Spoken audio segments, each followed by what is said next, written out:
Bismillahirrahmanirrahim. Assalamualaikum warahmatullahi wabarakatuh. Waalaikumsalam warahmatullahi wabarakatuh. Sebelum kita mulai pelajaran pada hari ini, alangkah lebih baiknya kita sama-sama berdoa. Silakan salah satu dari adik yang memimpin. Ayo, ya.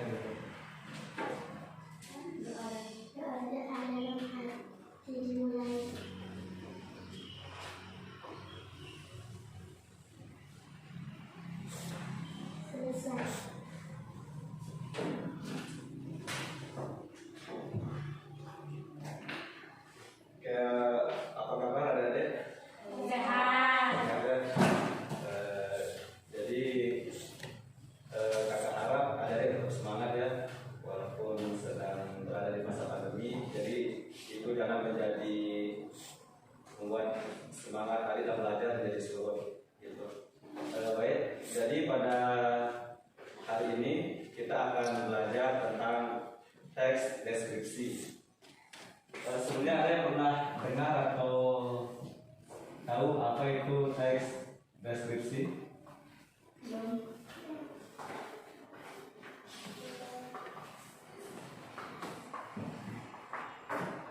Ya, jadi teks deskripsi ini merupakan teks yang berisi tentang penggambaran atau teks yang menceritakan tentang suatu objek. Jadi teks deskripsi ini mirip-mirip dengan kita bercerita, namun dalam bentuk tulisan gitu. Misalnya kita sebagai contohnya itu, misalnya kita menceritakan tentang pohon kelapa. Jadi pohon kelapa itu nanti kita akan deskripsikan seperti apa. Pohon kelapa itu misalnya pohonnya tinggi, kemudian daunnya bisa dibuat menjadi atap rumah dan lain sebagainya. Untuk struktur teks deskripsi itu dibagi menjadi 3. Yang pertama yaitu klasifikasi atau pembukaannya. Yang pertama itu kerangkanya yang pertama. Jadi strukturnya.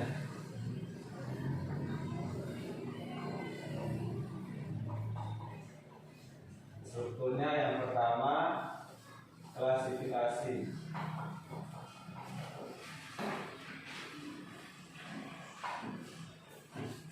Kemudian yang kedua itu ada namanya bagian isinya.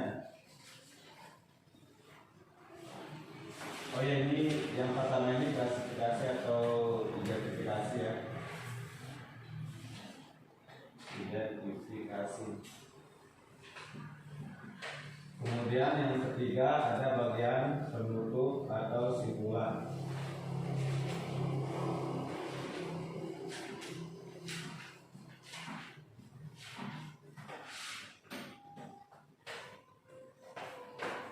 Ya, ini sama seperti teks-teks pada umumnya. Jadi ada pembuka, isi, kemudian penutup. Namun yang membedakan hanya model-modelnya saja.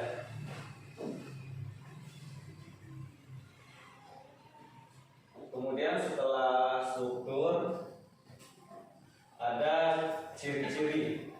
Ciri-ciri ini yang bisa membedakan teks deskripsi dengan teks yang lainnya. Jadi ciri-ciri teks deskripsi yaitu yang pertama, teks deskripsi itu menggunakan kalimat perincian.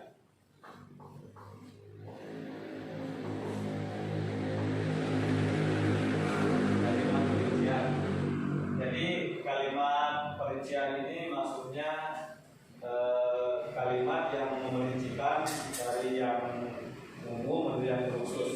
Misalnya kita mau mendeskripsikan bagaimana sosok ibu kita. Misalnya ada kalimat yang contohnya kalimat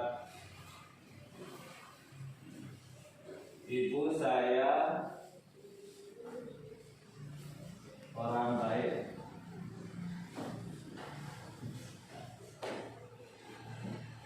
Nah,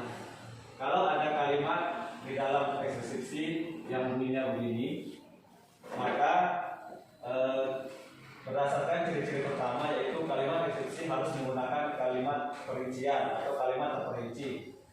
Jadi di sini jika kita menulis kalimat yang berbunyi ibu saya orang baik, maka kita harus merincikan kembali ibu saya baiknya seperti apa. Jadi ini akan kita jelaskan kembali di bawahnya atau di kalimat selanjutnya begitu. Misalnya baik dalam hal apa? Apakah dia baik dalam hal mungkin suka memberi uang atau suka apa gitu.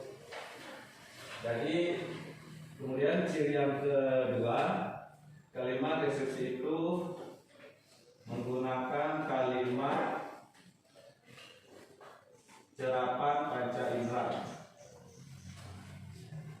Serapan panca indera.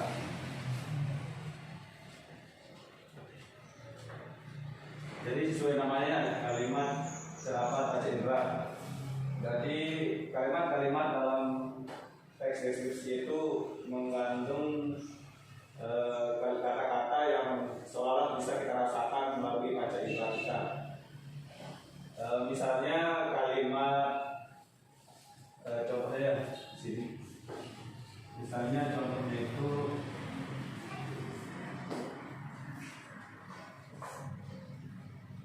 hujan rintik membasahi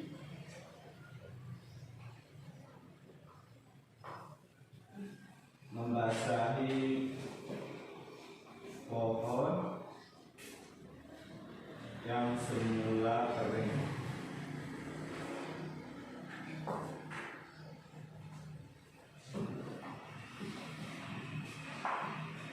Jadi biarpun kita hanya mendengarkan atau membaca kalimat ini, misalnya hujan rintik membasahi pohon yang semula kering, tapi seolah kita bisa merasakan atau membayangkan bagaimana pohon ini basah oleh hujan yang turun, oleh yang rintik. Kemudian ciri-ciri yang ketiga yaitu kalimat deskripsi ini menggunakan kalimat imbuhan.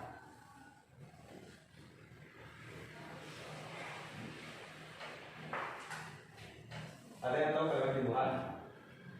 Jadi kalimat imbuhan itu contohnya itu misalnya menyayangi atau apa, berlari gitu. Misalnya kalimat imbuhan dari kata sayang ya, misalnya di kata sayang. Nanti jika kita tambahkan imbuhan akan menjadi menyayangi.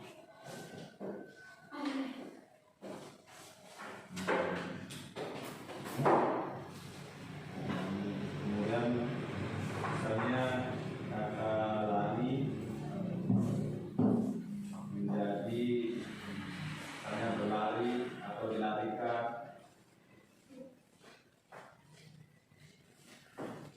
Kemudian ciri-ciri yang keempat, kalimat deskripsi ini menggunakan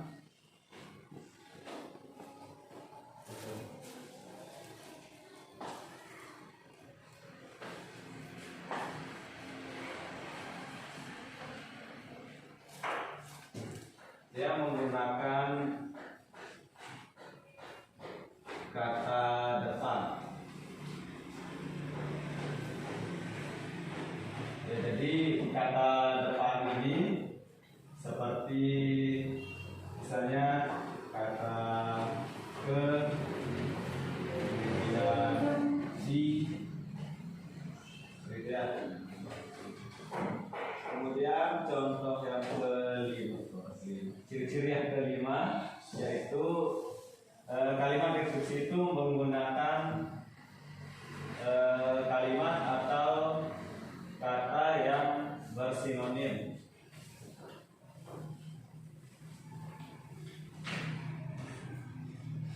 Jadi sinonim itu merupakan persamaan kata ya.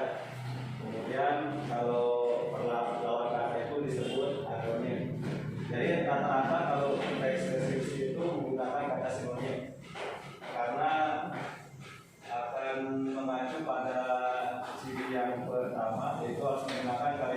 deskripsinya. Jadi usahakan untuk menjelaskan lebih luas lagi gitu. Kemudian yang keenam, ciri yang keenam, menggunakan kata khusus. Maksudnya di sini yaitu sebenarnya mirip sama kayak ciri yang pertama. Cuma kata khusus ini misalnya kita mau mendeskripsikan tentang hewan. Nah, hewan ini kan ada banyak macam-macamnya. Nah, kita klasifikasikan lagi, kita rincikan lagi yang lebih khusus. Misalnya kita mau mendeskripsikan tentang hewan. Nah, hewan ini judul deskripsinya tentang hewan. Kita rincikan lagi ini bentuk umumnya. Kemudian kita rincikan lagi misalnya hewan ini misalnya kucing gitu ya. Ini bentuk khusus. Bentuk khusus dari kata hewan ini misalnya kucing, sapi gitu. Dan ciri-ciri yang terakhir ada menggunakan kalimat dengan gaya kalimat bermajas atau menggunakan gaya bahasa.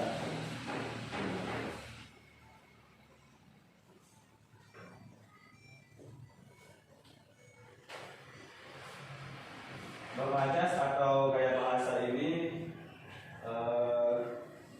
itu harus kita pahami terlebih dahulu ya sebelum menulis apapun. Jadi kita harus mempunyai gaya bahasa masing-masing. Saya kita suka dengan gaya bahasa yang sifatnya mungkin kebanyakan mengandung jenaka-jenaka atau lucu-lucu gitu, atau gaya bahasa yang puitis gitu. Baik, dari penjelasan yang sudah pada sampaikan, sekarang kakak akan bacakan contoh teks deskripsi yang menceritakan tentang karangan rumah atau rumah ya. Jadi kakak bacakan ya. Aku memiliki rumah yang terletak di lereng gunung dan dekat dengan sawah. Rumahku tepat berada di depan jalan untuk menuju gunung. Di sebelah kiri rumahku terdapat masjid yang cukup besar yang biasanya digunakan untuk sholat Idul Adha.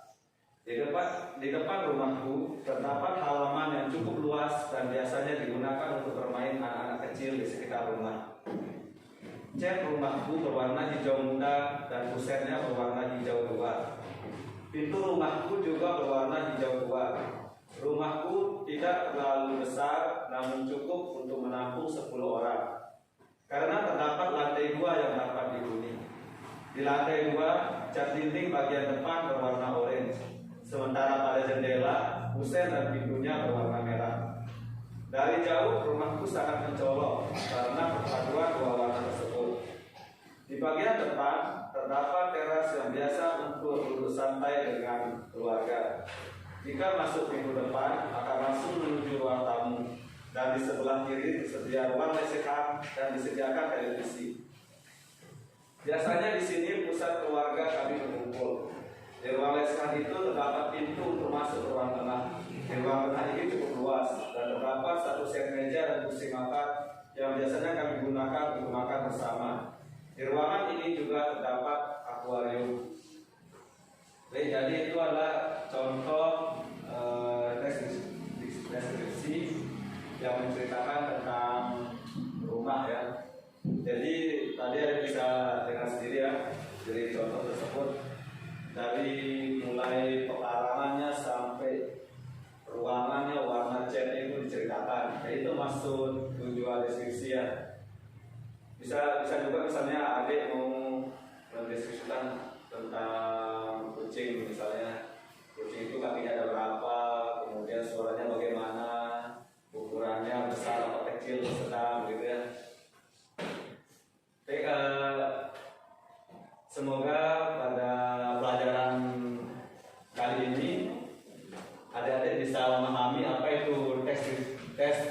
deskripsi baik itu struktur ataupun ciri-cirinya. Dan sekali lagi kakak berikan semangat kepada adik-adik untuk menempuh pendidikan meskipun kita sedang berada di masa pandemi. Baik, itu saja dari kakak. Sebelumnya mari kita